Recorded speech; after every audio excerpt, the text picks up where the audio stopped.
Assalamu alaikum wa rahmatullah and good afternoon.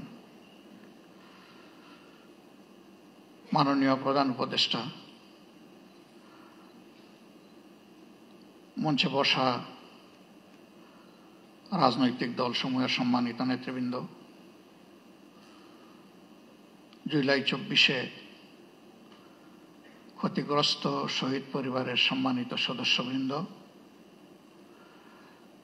সামনে বসা সম্মানিত অতিথিবৃন্দ, শহীদ এবং আহত পরিবারের সম্মানিত সদস্যবৃন্দ, সাংবাদিক বন্ধুগণ, প্রথমে আমাকে এখানে ইনভাইট করার জন্য আমি আজকের আয়োজক সংস্থা ইউনাইটেড নেশনস অর্গানাইজেশনের কান্ট্রি অফিসকে আমি ধন্যবাদ জানাচ্ছি। আসলে কিছু আশঙ্কা, ব্যথা এবং কিছু আকাঙ্ক্ষা নিয়ে আমি এখানে দাঁড়িয়েছি। 15.5 বছর জাতির উপরে অত্যাচারের যে স্টিম রোলার চলেছে, এর দ্বারা অনেকেই ভিক্টিমাইজড হয়েছে। জুলাইটা ছিল তার শেষ পরিণতি। শুরুটা ছিল কার্যত 2009 সালের 25 এবং 26 ফেব্রুয়ারি ঢাকার পিলখানায় 57 জন দেশপ্রেমিক চৌকস প্রতিশ্রুতিশীল বিভিন্ন পর্যায়ের সামরিক কর্মকর্তাকে হত্যাকাণ্ডের মধ্য দিয়ে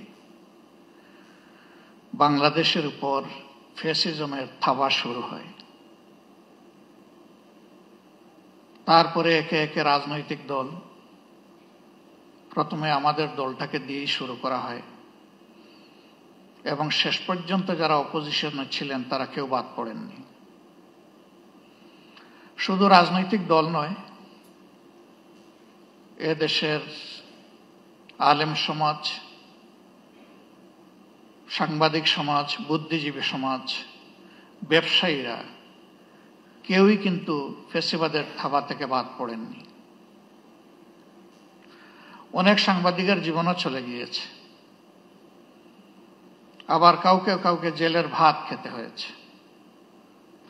এমনকি হিউম্যান রাইটস নিয়ে যারা কাজ করেন তাদেরকেও সত্য কথা বলার জন্য জেলে থাকতে হয়েছে।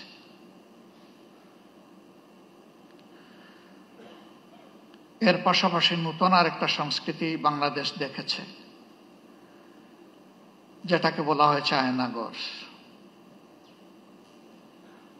এ সংস্কৃতি এর আগে বাংলাদেশ কখনো দেখেনি এবং ব্যক্তিগতভাবে আমি নিজেও তার সাক্ষী।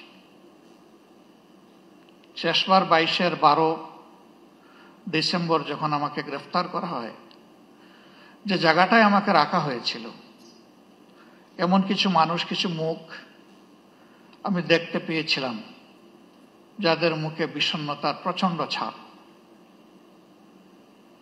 পরবর্তী পর্যায়ে জেলে যখন গিয়েছি, তখন সেই মানুষগুলা কেউ কেউ এগিয়ে এসে বলেছে, আমরা ওই দিন ওই রাতে অমুক জায়গায় আপনাকে দেখেছি। জিজ্ঞেস করেছিলাম, আপনি কোথায় ছিলেন? বলে যে আমি ওখানেই ছিলাম। কত সময় ছিলেন? হাসতে হাসতে বলে, কত সময় নয়, ঘন্টা নয়, দিন নয়, মাস নয়, আমাকে জিজ্ঞেস করুন আমি কয় বছর ছিলাম। অথচ আমাদের আইনে স্পষ্টভাবে ডিরেকশন দেয়া আছে, কাউকে গ্রেফতারের 24 ঘন্টার ভিতরে অবশ্যই তাকে আদালতে তুলতে হবে। কিন্তু না, তারা আদালতের মুখ দেখেননি। তারা জানেন না তাদের পরিবার পরিজন কে কিভাবে আছে, পরিবার জানে না তারা আদৌ বেঁচে আছে কিনা। আমি সকল আয়নাঘর দেখিনি, আমি যেটা দেখেছি আমি বুঝতে পেরেছি এটি মধ্যম মানের, এটি চরম নিকৃষ্ট মানের নয়।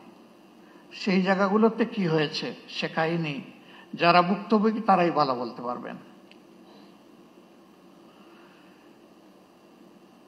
রাজনৈতিক দলগুলো নিজেদের অবস্থান থেকে বারবার তার প্রতিবাদ জানিয়েছে। কিন্তু তার প্রতিকার আমরা পাইনি, করতে পারিনি। শেষ পর্যন্ত আমাদের যুব সমাজের অতি ছোট্ট এবং সাধারণ একটি দাবিকে নিয়েই তারা রাস্তায় নেমেছিল। অতীতের মতো একই খান্দায় একইভাবে তাদের সেই দাবিকে স্তব্ধ করে দেওয়ার জন্য চেষ্টা করা হয়েছিল।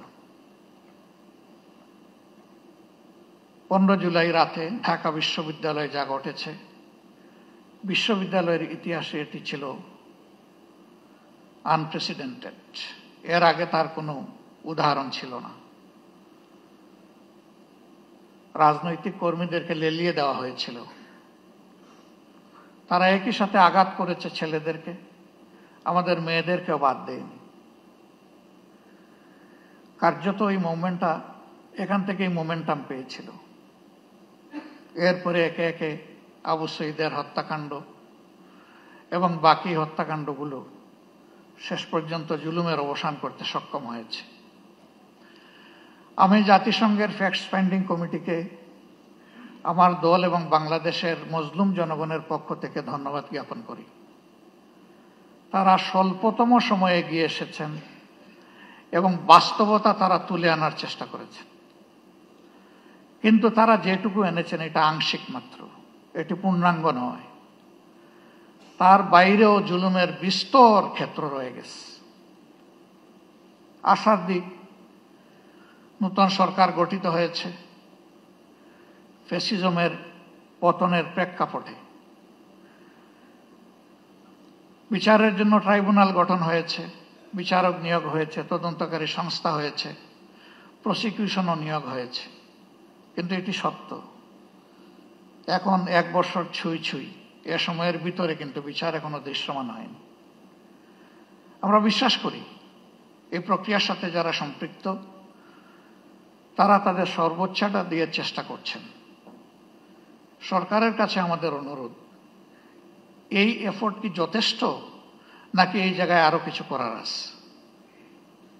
যদি আরো কিছু করার থাকে সেটিই তো করা উচিত। সারা বাংলাদেশে আমার মতো আপনারা অনেকে ঘুরেন, সব জায়গায় তো কান্নার রোল। কেউ আপনজন হারিয়ে, আর কেউ নিজেকে হারিয়ে। আপনজন হারানোর বেদনা আমরা বুঝি, কিন্তু যারা নিজেকে হারিয়ে বসেছেন, এই যে ছেলেটাকে দেখানো হলো, শুধু দুটো চোখ না থাকার কারণে গোটা বিশ্ব তার জন্য অন্ধকার। সে কি একা? আমাদের হিসাব মতো এই সংখ্যাটা 500-র কাছাকাছি যারা চোখ হারিয়েছে। হাত পা হারিয়ে, মেরুদণ্ডে আঘাত পেয়ে, বুলেট বিদ্ধ হয়ে হাসপাতালের বিছানায় কিংবা নিজের বাড়িতে পড়ে প্যারালাইজ হয়ে কাতরাচ্ছে, এই সংখ্যাটা 250-র উপরে। যারা বিছানায় পড়ে আছে, আর যারা জীবন্ত লাশ হয়ে ঘুরছে, সেই সংখ্যাও 5000 কম নয়। আপনারা অনেকে জানেন, ইতিমধ্যে আমাদের সংগঠনের পক্ষ থেকে উদ্যোগ নিয়ে এই জুলাই যারা শহীদ হয়েছেন তাদের প্রোফাইলটা আমরা অন রেকর্ড নিয়ে আসার চেষ্টা করেছি। শতভাগ নিশ্চিত না হয়ে আমরা একটা নামও সেখানে যোগ করিনি। আমাদের এই প্রক্রিয়া অব্যাহত আছে, এটাকে আমরা ক্লোজ করিনি। 12 ভলিউমের এই শহীদ স্মরণিকা আমরা সকলের হাতে পৌঁছে দিতে পারিনি, তবে আমাদের ওয়েবসাইটে বাংলা, ইংলিশ এবং আরবিতে ইতিমধ্যেই আপলোড করা আছে। সেটা কেউ ভিজিট করলে আমরা খুশি হব। আমরা এবার হাত দিয়েছি যারা জীবন্ত শহীদ তাদের জীবন নিয়ে, এই অন্ধ, পঙ্গু, হাসপাতালের বেডে পড়ে থাকা প্যারালাইজড, তাদের বিষয়টা তুলে আনার জন্য। আমি সরকারকে অনুরোধ করব, এই কাজটা পূর্ণাঙ্গ যথার্থতা পাবে যদি সরকারি উদ্যোগে এটা হয়। আমরা আমাদের দিক থেকে পূর্ণ সহায়তা দিব ইনশাল্লাহ। যা আমাদের কাছে ম্যাটেরিয়ালস আছে তা দিয়ে, এবং আরো যা প্রয়োজন আছে আমাদের পক্ষে সম্ভব সঙ্গত সবকিছু দিয়ে। ইতিহাস যেন হারিয়ে না যায়, ইতিহাসটাকে ধরে রাখা উচিত। এবং শ্রদ্ধার সাথে এটা আমাদেরকে স্মরণ করতেই হবে। আজকে আমাদের এই বসাটাও ওই ত্যাগের বিনিময়ে। ওই ত্যাগটা না হলে আমার নিজেরও অবস্থা কি হতো আল্লাহ ভালো জানেন। এখানে আমরা যারা আছি কে কোন অবস্থায় থাকতাম সেটা আল্লাহ ভালো জানেন।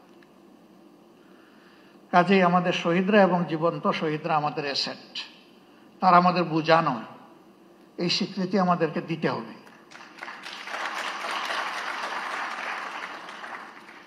আমাদের সম্পদকে মুখে নয়, বাস্তবেই সম্মান দেখাতে হবে।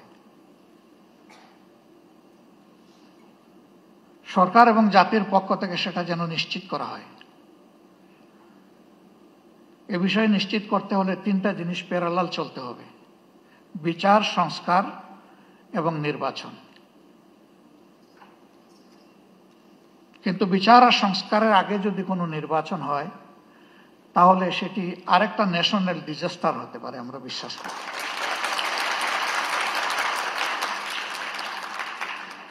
গত ২৬ তারিখ চীন মৈত্রী সম্মেলন কেন্দ্রে, সেখানে শহীদ পরিবার সোসাইটির একটা আয়োজন ছিল।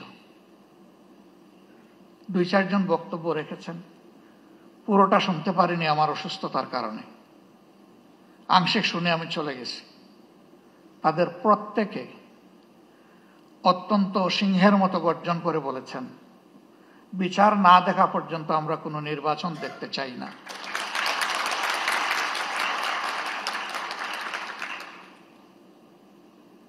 তারা এই দাবি করেননি। শত শত মানুষ যাদেরকে হত্যা করা হয়েছে, হাজারো মানুষ যাদেরকে পঙ্গু করা হয়েছে, তাদের সকলের বিচার করে তারপরে নির্বাচন হোক, তারা তা বলেননি। তারা বলেছেন যারা জঘন্য অপরাধী তাদের বিচারটা অন্তত ২-৪টা হলেও আমরা নিজ চোখে দেখতে চাই।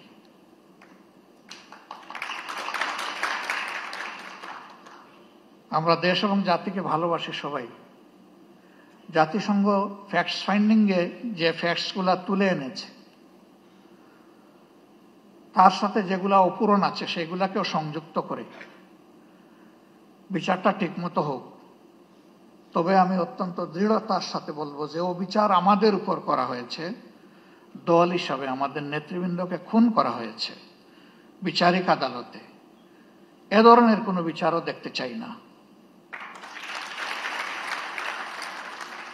বিচারটা যেন শতভাগ ট্রান্সপারেন্ট এবং ন্যায্যতার ভিত্তিতে হয়।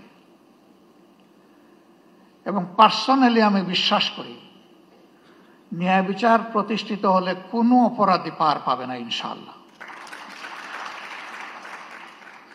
যারা মানুষ খুন করেছে তারা তাদের ন্যায্য পাওনাটা বুঝে পাবে এবং বিচারহীনতার অথবা বিচারকে ধামা চাপা দেওয়ার যে সংস্কৃতি সেটা দূর হবে। আমরা আমাদের দলের পক্ষ থেকে প্রতিশ্রুতি দিচ্ছি, এই প্রক্রিয়ায় আমাদের পূর্ণ সমর্থন এবং সহযোগিতা থাকবে। জনগণের ম্যান্ডেটের ভিত্তিতে আমরা সরকার পরিচালনা করার সুযোগ পাই অথবা আমরা বিরোধী দলে থাকি, এ বিষয়ে আমাদের ভূমিকা হবে স্পষ্ট, ন্যায্য এবং অকুতভয়। আমরা কাউকে পরোয়া করে কোনো কিছু বলবো না, করবো না। ভয় করব শুধু আল্লাহ তাআলাকে। দায়বদ্ধ থাকবো প্রথমে নিজের বিবেকের কাছে, তারপরে দেশবাসীর কাছে। অন্যান্য দলের পক্ষ থেকে একই প্রতিশ্রুতি আসুক তা আমি প্রত্যাশা করি। কেউ না কেউ তো আগামী সরকার চালাবে।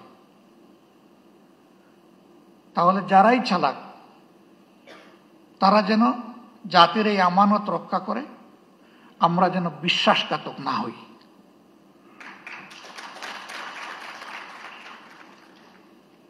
আল্লাহ রাব্বুল আলামিন এই ন্যায় বিচার কায়েমের পথে আমাদের সরকার এবং জুডিশিয়ারি দুইটাকে আপোষহীন পথ চলার তৌফিক দান করুন।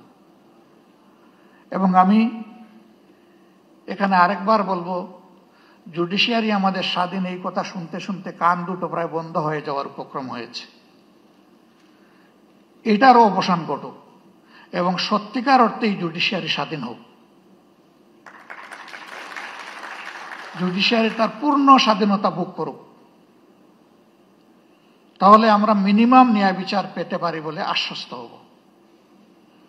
সবাইকে আরেকবার ধন্যবাদ। আসসালামু আলাইকুম রহমতুল্লাহ।